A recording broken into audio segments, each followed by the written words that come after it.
So, I know the reason why you click on this video and I totally feel you on the TikTok views roller coaster.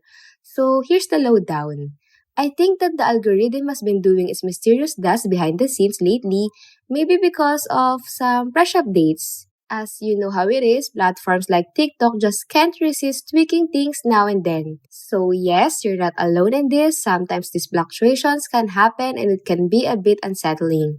So just want to add that one thing to consider is that TikTok usually sends you a heads up if you're on the shadow ban train. So it might not be that, but it's worth keeping an eye on just in case. So moving on, here's the game plan.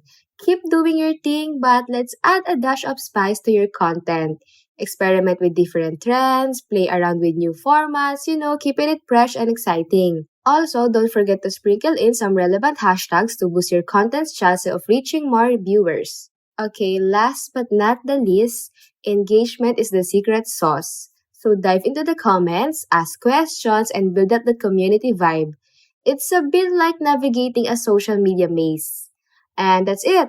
If you found this video helpful, don't forget to hit that like button, drop a comment, share this content, and subscribe for more guides and tips.